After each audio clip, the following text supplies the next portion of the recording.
Grand jour aujourd'hui puisqu'on retrouve Rémi à côté de sa BX 16 soupapes. Alors la BX 16 soupapes, c'est un monument des années 80.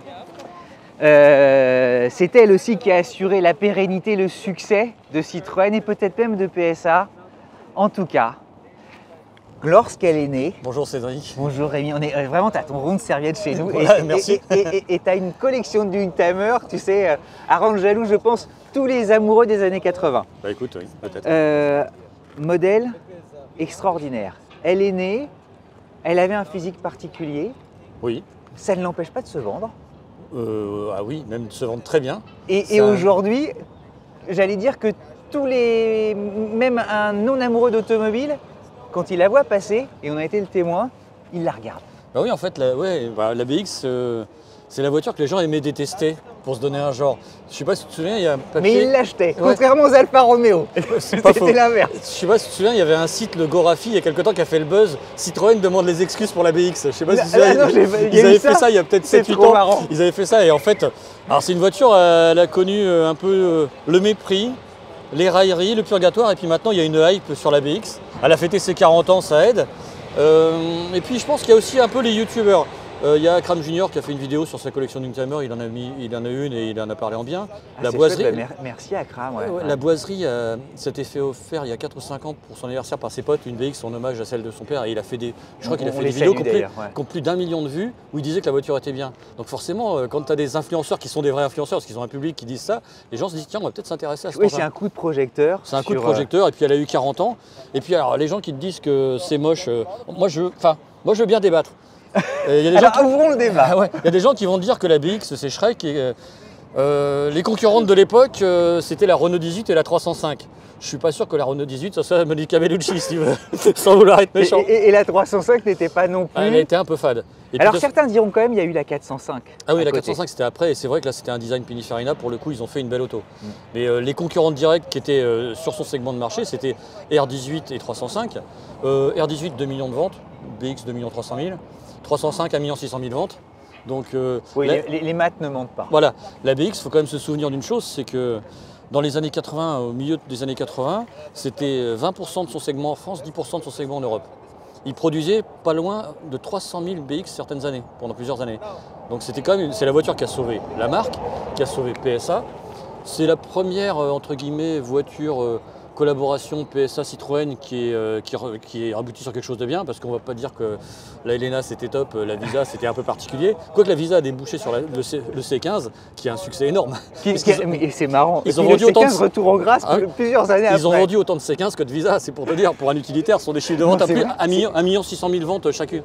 Ah oui, le C15 s'est vendu quasiment autant que la berline dont il dérive. C'est un cas d'école. Donc en fait, c'est vrai que c'est une Citroën. Alors déjà, c'est la première voiture de chez PSA construite en CAO. Donc avant, il n'y avait pas eu de CAO. Donc conception assistée par ordinateur. Elle avait un cahier des charges particulier. Quand tu lis un peu les bouquins sur la BX, tu vois la note interne de mai 78 où ils avaient vraiment figé le modèle. Donc en fait, ils avaient déjà axé le fait sur la nervosité de la voiture. C'est-à-dire qu'il fallait qu'elle pèse pas plus de 900 kg avec un moteur 1360. Il fallait qu'elle ait des moteurs, une plateforme issue de la collaboration Peugeot-Citroën. Par contre, il lui autorisait à avoir la suspension hydropneumatique. Donc ils avaient vraiment figé le modèle. Ils avaient, pour ceux qui découvriraient la suspension hydropneumatique, c'est incroyablement Citroën. C'est ce qui a fait le confort des Rolls pendant quelques années, parce qu'ils ont vendu le brevet à Rolls et à Bentley. Mais oui, la Citroën, c'est apparu un petit peu en prototype sur les tractions 15.6, après sur la DS, sur la GS. Ça refait la route. Elle se relève. Hauteur constante, quand tu montes dans la voiture, elle s'affaisse un petit peu puis elle reprend sa hauteur constante. Tu la charges comme une mule, la suspension ne s'écrase pas. Toujours horizontale. Sans vouloir être désagréable et pas citer de marque de voiture que j'ai récente sportive, quand tu roules sur les routes de campagne, tu te grippes au volant quand c'est bosselé. En BX, tu roules 30 ou 40 km en plus vite, tu tiens le volant d'une main et tu as l'impression de survoler la route. Non, c'est impressionnant. Moi, je ne vais pas dire que c'est ma voiture préférée, mais c'est une de mes voitures préférées dans celle qu'on a avec mon frère, parce qu'il y a quelque chose. Puis, j'ai toujours un peu eu une affection pour les voitures originales, la 75, le Fiat Coupé, la BX. Donc c'est vrai. Allez revoir la 75 de Rémi. Hein. Tu es venu nous présenter une V6 qui est très jolie. Hein. Merci beaucoup. Et puis 156 aussi. Et en fait, l'avantage, c'est quand tu t'intéresses à ces modèles-là, avant tout le monde, bah, ça coûte pas très cher. Parce qu'aujourd'hui, le problème de la BX 16S, j'ai regardé avant de venir la cote, il n'y en a que 2 à vendre des Phase 1. Il y en a une à 8 600 € et une autre à 12 900 €. Tu l'avais acheté 2 200 €. J'ose à peine dire le prix. On va tourner autour. J'oserais dire, pardon, et j'oserais presque dire retourner autour, parce qu'au fond, on s'est rencontrés grâce à elle. Oui, voilà, on s'est rencontrés grâce à elle. Sur une chaîne de cœur. Voilà, au bar d'en face. C'est presque ça. Voilà. Et ouais, c'était un moment très émouvant. Alors, je sais que toi, tu as une affection en plus pour les Citroën avec l'histoire familiale. Donc non, c'est une voiture dessinée par Grandini, l'apôtre du fameux wedge design, donc ces lignes tendues. Alors, il a fait la Carabo, il a fait l'Ancia Stratos Zero, enfin il a fait pas mal de choses. Alors au départ, le design était un peu décrié. Mais finalement, aujourd'hui, qui parle de ses concurrentes 40 ans après, on parle de la BX, on ne parle pas de la R18 ni de la 305. Donc, un peu moins. Un peu moins. Donc finalement, c'est une voiture. Alors certains diraient, elle avait en fait un design très particulier. Moi, j'ai la 405 un peu en tête quand même. Tu sais où elles ont cohabité quand même. Et puis la 16 soupape avec ses 160 chevaux, elle allait chercher justement une 75 V6, une 325i ou 328i, les allemandes. Et il y avait un vrai panache. Oui, tout à fait. Alors en plus, là, pour le coup, parce que là, avant, les gens disaient la BX, c'est une voiture de papy. Bon, maintenant, aujourd'hui, il y a un peu de hype, donc ils disent plus que ça. Si tu la choisissais en 14 RE au début. Mais c'était étonnamment vif. C'était étonnamment performant, même avec les moteurs de base. Ah oui. Et après, alors, les gens disent maintenant, oui, mais en fait, la BX, c'était une bonne voiture généraliste, mais elle n'a jamais marché en sportive. Ce qui est aussi une hérésie qui est colportée par des gens qui ne cherchent pas assez. À l'époque, quand elle est sortie, au départ, elle devait sortir après la 405 EMI 16. EMI 16 pour multi-injection, 16 soupapes. Comme les gens de Citroën, je pense, n'étaient pas forcément contents du traitement que leur réservait Peugeot et qui leur avait demandé de ne pas sortir la BX avant.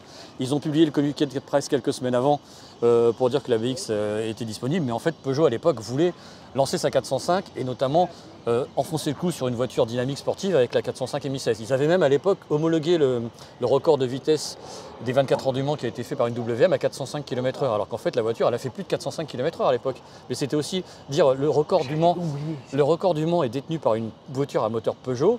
405 km/h, ça devait coïncider avec le lancement aussi de la 405 et du fer de lance de la 405. C'est drôle les idées. Et donc c'est pourquoi pas. Alors, je pense que chez Citroën, comme ils n'étaient pas forcément contents du traitement que leur réservait leur cousin de chez Peugeot, ils ont sorti la voiture quelques semaines avant alors qu'elle devait sortir après.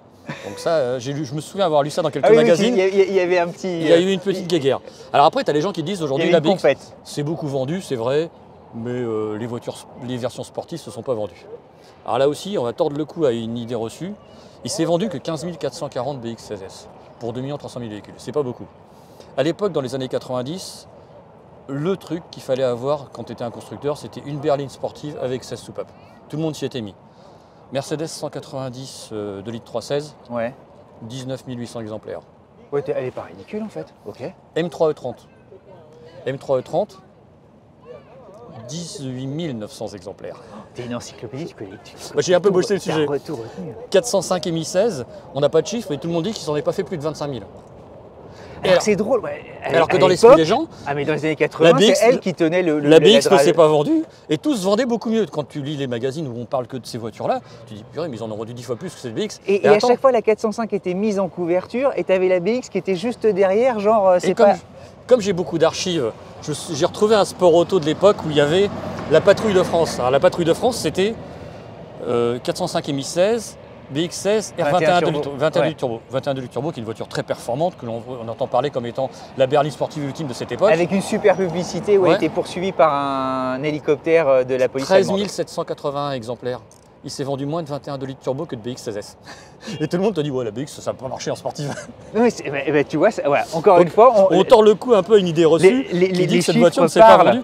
Alors qu'en fait, la R21 s'est vendue à 2 millions d'exemplaires. La BX s'est vendue à 2 300 000, donc ce sont des chiffres comparables. Mais en fait, tout le monde pense que cette voiture ne s'est pas vendue, mais elle s'est fatalement pas si mal vendue que ça par rapport à la concurrence. Là, on a le top du top de la BX. On a une phase 2 avec le moteur non catalysé, donc c'est le truc qui est un peu plus sympa que les phases 1. Et elle a tout, le béquet à l'arrière, des boucliers évidemment plus enveloppants qu'à l'origine, les fameuses jantes, en plus gris foncé, ce qui pour l'époque était très rare d'avoir des jantes peintes. Et puis surtout en fait, il faut savoir que la BX 16S comme ça, phase 2, elle est sortie au départ en série limitée 300 exemplaires pour tester. Et puis comme ils ont tout vendu, bah, ils l'ont mis au catalogue. Et comme ça a fonctionné, ils ont fait la BX Ouran turbo diesel. Ouais, l'histoire c'est en fait la phase 2. Ils ont modifié un peu l'ancrage des triangles inférieurs à l'avant. Ils ont augmenté le diamètre de la barre au-dessus à l'arrière. Ils ont fait quelques petites modifications pour la rendre un peu moins sous-vireuse, un peu plus agile. Mais surtout, le kit carrosserie, c'était un test. Et tout s'est vendu. Donc en fait, ils l'ont mis au catalogue après. Robert, on va le garder. On garde tout. Et après, ils ont même fait la BX Ouran qui a le même kit carrosserie avec le turbo diesel. Donc, mais au départ, je pense qu'ils n'y croyaient pas trop pour faire une série limitée. Puis finalement, bah, ça a fonctionné. Bon, tu nous embarques? Allons-y. Hein, on fonce.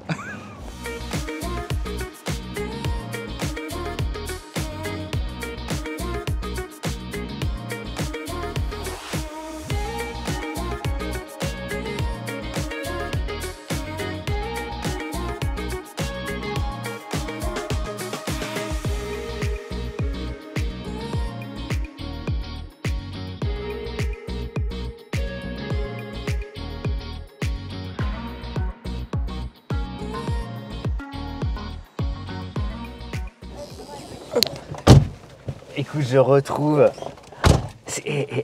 Juste une petite. Le moelleux des sièges. Mais t'en prends vachement soin de ta voiture. Bah en fait, oui et non, oui, mais surtout en fait, les intérieurs chez Citroën sont. Alors, on critique les plastiques durs, etc., mais les intérieurs des Citroën, ça vieillit extrêmement bien. Moi, je suis monté dans des idées des DS qui ont 50 ans, mais les voitures, mais en fait, les mousses des Citroën, je ne sais pas ce qu'ils avaient comme. A priori, c'était du Dunlopilo sur certains modèles, peut-être pas sur tous. Mais ils ont toujours eu des intérieurs de qualité, les tissus, ça ne se déchire pas, les mousses ne s'affaissent pas. Le velours et tout, il est. Ah ouais, non, c'est. Bon, après, j'en prends soin, les Aldor à l'abri, mais j'en prends pas plus soin que ça. J'ai mis un coup d'aspirateur avant de venir. Mais c'est vrai que ça. Je suis assez étonné, toutes les Citroën anciennes dans lesquelles je suis monté, jamais de siège affaissé, de siège déchiré comme dans d'autres véhicules ou quoi que ce soit. J'avais oublié que tu avais le toit ouvrant. Ah oui, ils n'ont rien inventé, hein. Ils nous vendent des toits panoramiques, mais voilà. Le toit ouvrant, il y a 40 ans, il y avait un toit panoramique sur une BX. Et ça marchait. Alors, chose presque rare pour l'époque, ergonomie, ils ont positionné les boutons de lève-vitre au bon endroit. Enfin, ce qui deviendra le bon endroit. C'est sur les phases 2, sur la phase 1, il n'était pas là. Mais en effet, sur les phases 2 qui sont apparus avec le nouveau tableau de bord en 87-88, ils ont déporté ça. Puis ils ont fait un tableau de bord un peu plus, entre guillemets, un mix entre originalité et académie. Ouais, parce que l'ancien, avec les compteurs façon pèse-personne et puis les satellites tout à portée de la main, là ils sont revenus à des commodos, à des choses un peu plus. Faut relire les journaux de l'époque, mais les mecs se prenaient la tête là-dessus. Non, c'est trop bizarre. Il y avait les amoureux qui disaient, mais non, c'est extraordinaire. Mais en fait, alors c'est ça qui est toujours amusant, c'est qu'en effet à l'époque on a critiqué ça. Mais ce qu'il faut voir aussi, c'est que finalement, une vraie Citroën qui s'est vendue a toujours été clivante. En termes de design, en termes de choix technique. La Mi 6, 1 800 000 exemplaires. Celle qui avait le truc improbable. Totalement biseauté, à l'envers. Antinaturel. La CX, alors la DS évidemment, un ovni en 55, c'était un vaisseau spatial. Mais la CX par exemple, 1 100 000 exemplaires. Tout le monde disait c'est une voiture trop longue, un choix technique particulier, la suspension hydropneumatique trop molle. Il s'est vendu, je crois, 780 000 R20 R30, qui étaient ses concurrentes. Et Peugeot, dont on parle, son haut de gamme de l'époque, la 604, c'est 153 000 exemplaires. Oh. Donc en fait, la Citroën a toujours... la 604, ça a duré combien de temps? 10 ans de carrière? Ouais, ça a duré la même carrière quasiment que la CX, ou un petit peu moins. Mais en fait, ce qu'il faut voir, c'est ça, c'est que une Citroën atypique se vendait bien parce qu'il y avait des fidèles de la marque. Plus récemment, le trio XM Safran 605, celle qui s'est le plus vendue, c'est la XM. C'est XM. Voilà aussi. Alors, pas beaucoup, quelques dizaines de milliers d'unités. Ça va faire plaisir à Jean Pagési qui donc, en fait, nous écoute. Il est fan absolu d'une XM. Bah, il veut une XM V624. C'est une auto géniale, la XM. Et en fait, une Citroën clivante en termes de design, en termes de choix technique, c'est une voiture... Oula, excuse-moi, c'est pas grave. Alain nous récupérera sur cette caméra. Donc une Citroën un peu clivante en termes de choix technique ou quoi que ce soit, c'est une voiture qui se vendait très bien. Et aujourd'hui, je ne vais pas faire le procès des gens de Stellantis, PSA et Stellantis, mais une Citroën banale, les chiffres de vente, quand tu regardes les chiffres, c'est hallucinant. En 1965, Citroën faisait 30% du marché, Peugeot faisait 14,9% du marché. Je veux dire, il y avait la Mi 6, il y avait la DS, quand les voitures, tout le monde disait oui, mais c'était trop contraignant, la suspension automatique, les designs étaient trop clivants, mais ça ne s'est jamais autant vendu quand les designs étaient clivants. C'est drôle parce que certains diront oui, tout ça c'est des vieilles histoires, mais l'histoire illustre le présent. Est-ce qu'il sera possible de faire et de réaliser plus tard en fait, de se dire tiens, ben voyez, on peut, rien n'est écrit d'avance en fait. Ouais, rien n'est écrit d'avance et quand tu affadis un peu le style ou que tu rentres dans la normalité au niveau choix technique, bah finalement tu enlèves de la valeur ajoutée à une marque et tu t'étonnes pas que les ventes baissent régulièrement. Allez, en route vers l'avenir. Dans le vaisseau spatial, la BX. C'est marrant parce que ce moteur qui était très puissant pour l'époque, 160 chevaux, t'étais content quand t'avais 160 chevaux. Ah, c'était un moteur techniquement très évolué. Alors là, pareil, je parlais tout à l'heure. 0 à 100, les performances. 0 à 100, 7 secondes 8, 28, 8 au 1000. Alors, il y a beaucoup de. Mais c'était bien, faut se rendre compte. Il y a beaucoup de chiffres un peu différents. Mais surtout, ce qui est intéressant, c'est plus les chiffres de valeur spécifique. Pour en revenir toujours aux icônes de cette époque, il y a 84 chevaux au litre dans un Mi-16. C'est plus que dans une 190 de litre 3 CZ Mercedes qui a un moteur développé par Cosworth. Et c'est à peine moins que le 4 cylindres de la M3E30 qui est quand même un 4 cylindres dérivé de la Formule 2. Donc en fait, c'est un moteur qui techniquement était bien né. Alors pour simplifier, on dit que c'est le bas moteur de la 205 GTI 1900. Oui, je me souviens avoir lu ces trucs-là. Et puis la culasse de la 205 T16, on va dire que c'est à peu près ça, mais surtout c'est un moteur dans lequel ils ont fait des choix techniques assez évolués. Il y a, alors quand tu regardes 160 chevaux, c'est pas mal. 18 mètres kg à 5000 tours, bof, sauf qu'en fait la courbe de couple c'est 13 mètres kg à 1500 tours, c'est presque 17 mètres kg à 2500 tours, donc en fait le moteur est à la fois un 16 soupape qui prend 7000 tours, mais il n'est pas creux en bas. Donc ça. Oui, donc le meilleur des deux mondes. Le meilleur des deux mondes, et puis quand tu regardes sa puissance spécifique au litre, bah, il n'est pas ridicule par rapport à des modèles emblématiques de cette époque qui étaient vraiment des modèles comme étant les références sportives. Alors moi je suis le plus. À l'époque, tu vois, certains vont dire ouais, mais il y avait les 325i et tout ça. 325i c'était un 6 cylindres, c'est pas comparable. Il y a la magie du V6 Busso et tout ça aussi. Non mais dans cette catégorie, tu sais, de berline familiale, sportive, performante, où on pouvait regrouper. On regroupait par puissance toutes les voitures plus de 160 chevaux. Tout à fait. Bon, là, moi, je compare plus une 3E30 et au 190 de litre 3 parce que ce sont des 4 cylindres 16 soupapes. C'est vrai que c'est un peu le. Mais c'est vrai qu'il y avait des offres concurrentes où il y avait des 6 cylindres ou des choses comme ça. Donc. Mais c'est drôle parce que le moteur est très sage à l'oreille. Oui, c'est pas bruyant. C'est souple. Alors par contre, quand on roule un peu à vitesse constante sur l'autoroute, la construction légère fait que le moteur est... Et tu l'entends plus. Ah ouais, la sonorisation, c'est pas le top. Et de notre côté, ça pèse 1070 kg. Mais on sent la légèreté. Une berline d'une tonne aujourd'hui avec 160 chevaux, forcément les performances sont là. Mais bon, il a fallu bien qu'il rogne sur un poste. Donc l'isolation phonique, c'était pas forcément dans le cahier des charges de la voiture. Le cahier des charges de la voiture, c'était une voiture qui consomme peu, qui fait preuve de vivacité, de nervosité. Qui a pas forcément une grosse vitesse de pointe, mais qui a des bonnes accélérations. Bah, c'est 220 non en pointe 218, ouais, voilà. Ouais, le truc est sympa, c'est que là le Dodan il est à 30, mais en fait il n'y a pas besoin de. T'avais l'ABS, oui, oui, c'est une des premières Citroën à avoir l'ABS avec la CX GTI Turbo. Ça marche, Jérémy. Oui, ça marche pas mal. Bah, une tonne, 160 chevaux, donc forcément. Non, c'est très léger. Et merci parce qu'il devient rageur. Ouais, en fait, il faut aller plutôt vers les 4000 tours où il devient un peu rageur. En dessous, il est un peu plus. C'est vraiment un 16 soupapes à l'ancienne. Ah, mais surtout, ce qui est bien dans cette voiture. Et le tout hyper confort. Oui, mais c'est surtout la tenue de route. Moi, je suis bluffé. Alors, les BX, les gens qui les ont critiquées en général ne les ont jamais conduites. Ceux qui conduisent une BX te disent ok, bon, on n'aime pas la ligne, c'est bruyant. Mais la tenue de route, la précision de conduite de cette voiture qui a été conçue en 78, ils ont jeté les premières bases de cette voiture. Elle vient de fêter ses 40 ans de commercialisation, mais elle est quasiment 45 ans de conception. Mais ça enterre la concurrence de l'époque. Aujourd'hui, t'es pas ridicule sur la route. Moi, comme je disais tout à l'heure, j'ai des petites GTI sportives ou des voitures un peu récentes dont je ne citerai pas la marque parce que je les aime bien, je ne vais pas leur faire de mal. Mais franchement, tu te bats avec le volant, tu te cramponnes parce que sur les routes de campagne, ça fait les quatre coins de la route. Là, t'as pas des jantes de 17, t'as pas 200 chevaux, mais je peux dire, tu tiens le volant d'une main et puis tu roules beaucoup plus vite. C'est des 14 ou 15 pouces, non? C'est du 14 pouces.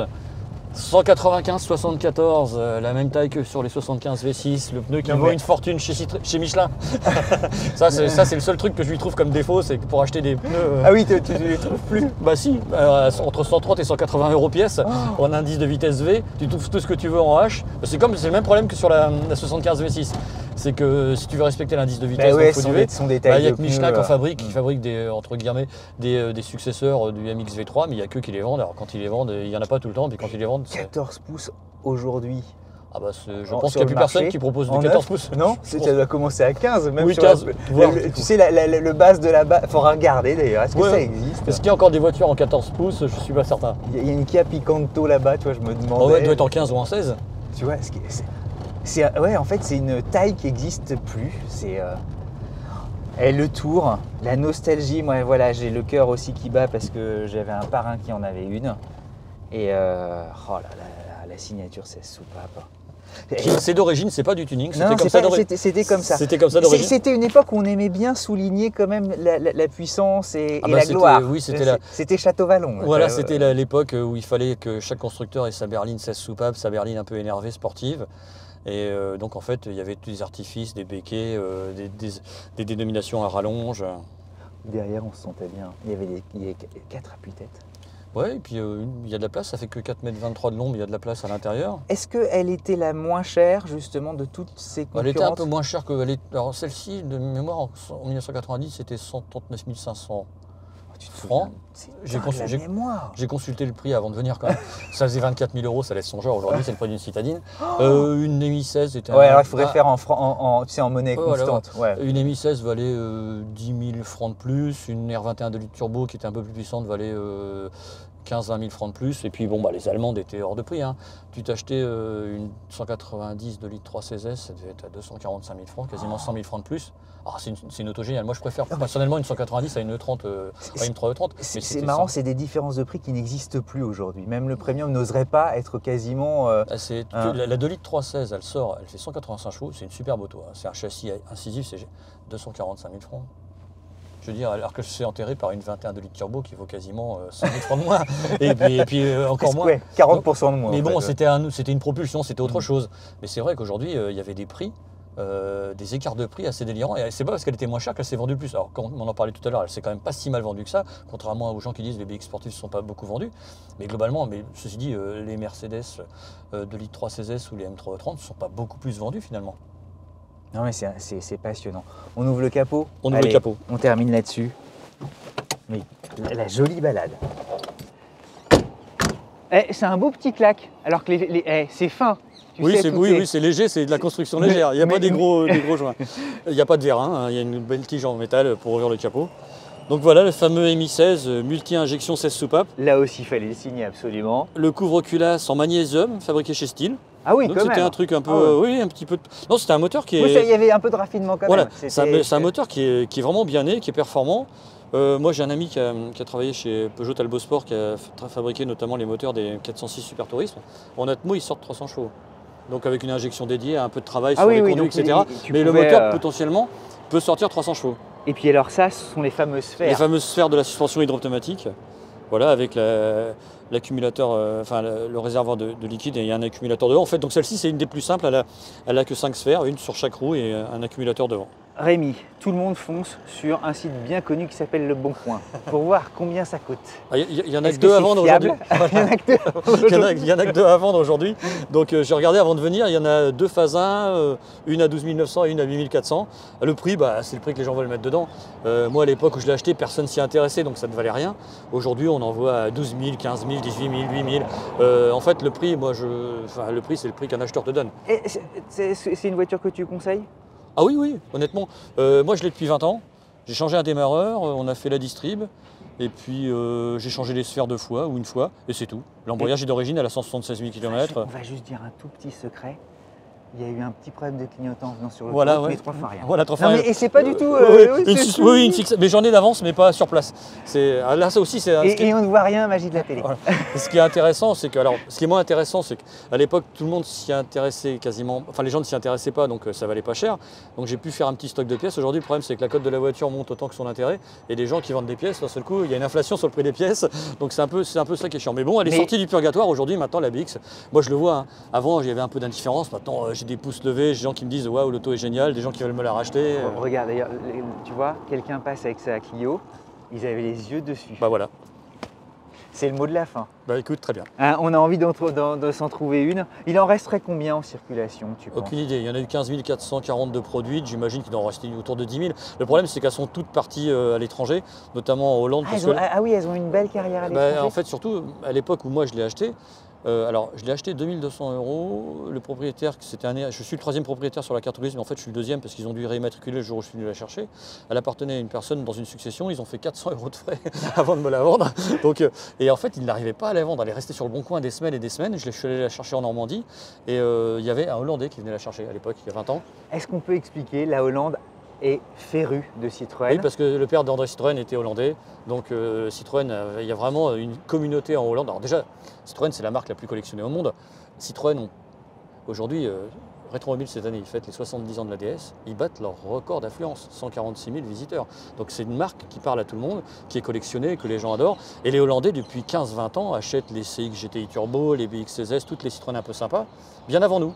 Et c'est probablement la marque automobile française la plus connue autour de la planète. Et la plus collectionnée au monde, tout à fait. Oui, tu vois des vidéos par exemple de Jay Leno, qui est célèbre animateur, qui a une il essaie peu de française, mais... Ah, puis c'est un fan des voisins et des Citroën, et il en dit du bien. Donc oui, ça parle, les authentiques amateurs de véhicules ont des Citroën hydropneumatiques dans leur collection. Et vive l'originalité en fait. Exactement. Rémi, à une prochaine fois, à une prochaine, parce avec que t'as plein de choses. À vous tous évidemment, eh bien, merci de votre fidélité. Et si vous avez, comme Rémi, l'envie de nous partager votre histoire automobile, eh bien vous êtes les bienvenus. Vous nous contactez sur Instagram. Et puis, qui sait, si on ne se retrouvera pas ici, place Vauban. À très vite.